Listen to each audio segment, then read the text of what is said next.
क्या कहना भैया। तो मन में फिर विचार आया, एक बार फिर से 5 दिन तक हम सत्यनारायण पर चर्चा करें, और आज उसका प्रथम दिवस है।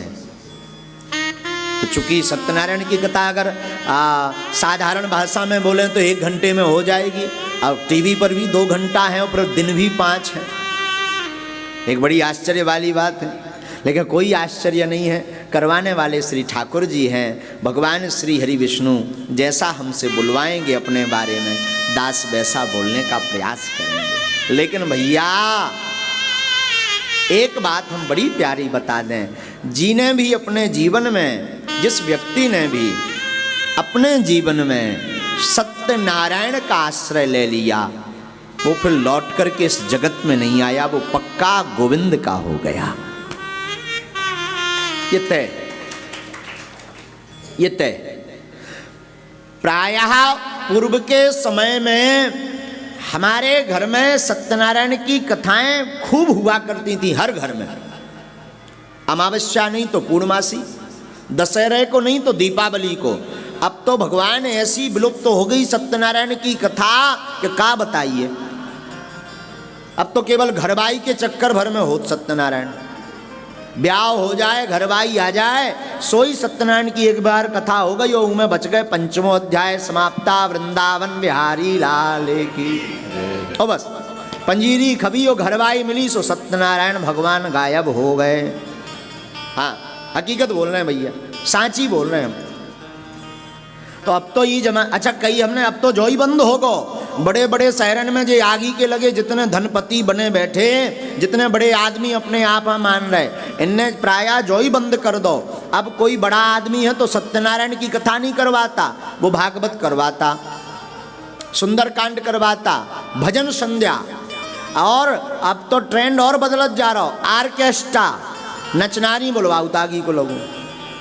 कई का बोले ब्याह भव, तो ब्याह में का बोले 4 ठैया नचनारी चाहूँ ने, राम बचाएं इनसे। भैया हर महीने पूर्णमासी की गांठ बांध लीजिए। जो प्रत्येक पूर्णिमा को श्री सत्यनारायण भगवान के व्रत का संकल्प लेता है, सत्यनारायण भगवान की व्रत कथा को श्रवण करता, उपवास करता, ब्राह्मणों को भोजन करवाता, नाम जप करता और जीवन पर्यंत सत्य का संकल्प धारण करता, वो जीवन में कभी भी दुखी नहीं रह सकता। ये तय है। इसलिए हमारी प्रार्थना है। इसके अनेक फायदे हैं। सत्यनारायण में एक तो आपको खर्च ज्यादा नहीं लगना। का लगना?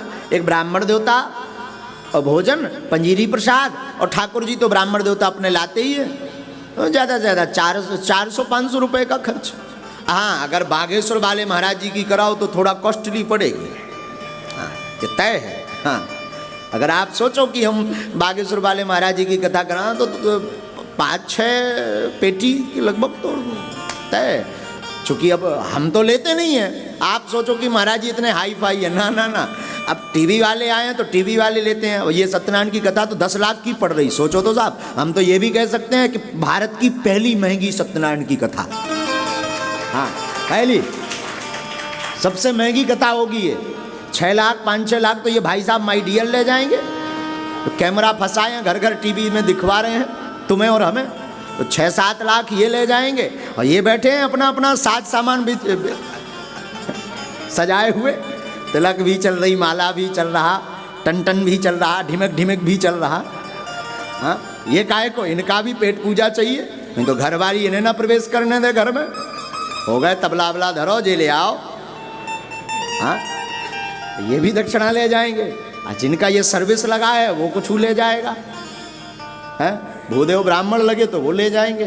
तो हाँ, अगर आप बागेश्वर वाले महाराज जी की कराओ तो ठीक है, 6-7।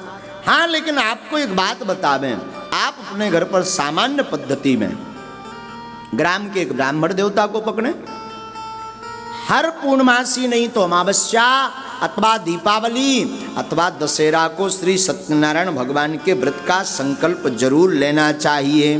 फायदा सुनिए महाराज, फायदा क्या है? पहला फायदा तो यह है कि करत करत अभ्यास के जड़मती होते सुजान।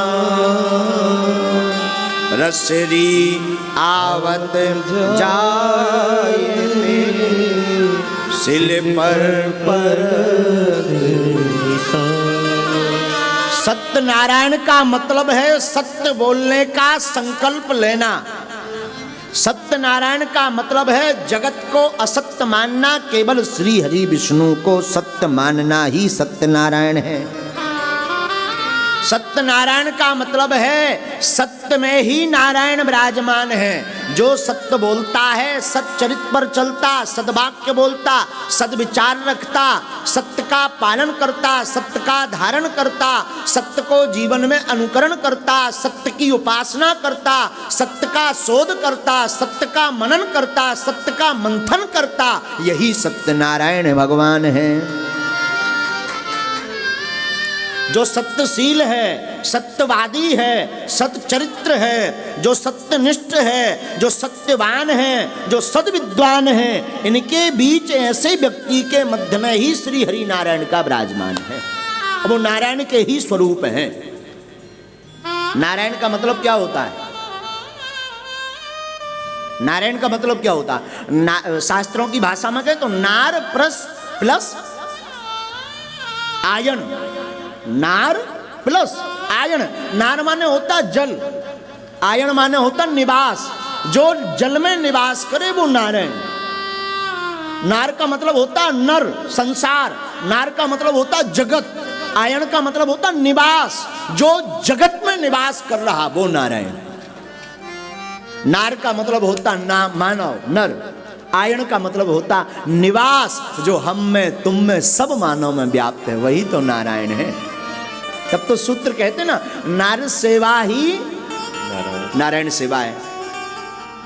नर में ही नारायण है। हम लोग गाँव में, गाँव की भाषा में बोले, हम तो देखो गाँव के लोग हैं, हम तो गाँव से बड़ा हमारा जुड़ाव है। तो गाँव में पहले के जमाने में कोई उपद्रव होता था तो पंचायत बैठी जाती थी। और पंचायत बैठती थी तो पंचायत क्यों बैठी जाती? बोले भाई पंच में परमेश्वर आते हैं, 5 पंचों में परमेश्वर आते हैं। तो इसका मतलब ये नहीं कि 5 लोग जुड़ जाएं तो परमेश्वर फ्लाइट उतारते हैं ना। भगवान लैंडिंग नहीं करते, भगवान उतरते नहीं। इन 5 में जो 5 बैठते हैं तो वो सत्य को देख करके सत्य बोलते हैं कि भाई तुम गलत हो, तुम सही हो। ये 5 मिलकर के सत्य का सपोर्ट करते हैं। जहां सत्य का सपोर्ट करते वहीं नारायण प्रकट हो जाते हैं। इसलिए कहते हैं पंच परमेश्वर। नारायण की अद्भुत महिमा। सत्यनारायण की क्या बोले साहब, क्या कहें। सत्यनारायण सार है जीवन का।